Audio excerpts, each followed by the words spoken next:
Hello friends, I am in sunny California today. I hope you enjoy the view with me as much as I do. But I'm actually here taking a few minutes off from work where I am exploring industrial development in a new age.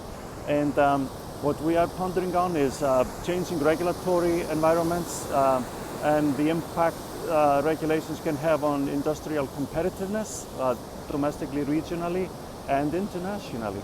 And then while we're in California, we of course have to ask the question, so for states like California that is developing a region, a big regional economy that is trying to be sustainable for the future. So building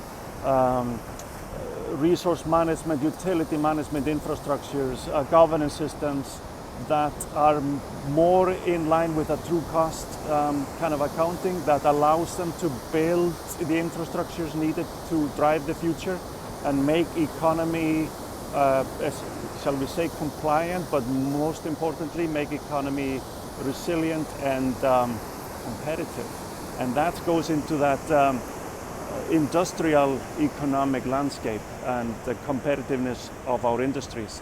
So while California is doing that, so what is the likelihood of success in the long term for states like California when neighboring states, for example, are not sharing that same definition of success? So this is something that is so important to answer and to have an opportunity, like I do in my work, to work with industries and government and communities to align these goals and make sure that all parties are economically competitive. Now, a big part of my work is to find the business case for all this, and I can share with you right now that the business case is absolutely tremendous. When we lay the right foundations for a value-driven economy, we're not just regionally compliant, but we are regionally, domestically, and internationally competitive. And that is because we built right from the ground up.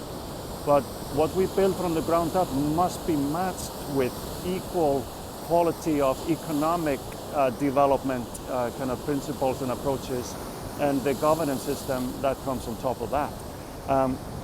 So this is what I do every day in my work, and the business case for these sort of actions so far outweigh the kind of path of least resistance, which is kind of maintaining what we have now instead of developing for the future. I can tell you already that we know that for the US as a whole, the difference is not tens of billions of dollars a year or even hundreds of billions of dollars a year. It's more than that. And that's the economic difference between developing that way or other. But problem, it's either the problem or the beauty, depending on how you look at it, is that one cannot really succeed fully in that direction unless we learn to share success simultaneously and together. So that's where the work is, and that's where most of my days and hours in my days are spent. Anyways, I want to share that with you, friends. I hope you're having a great day. See you soon.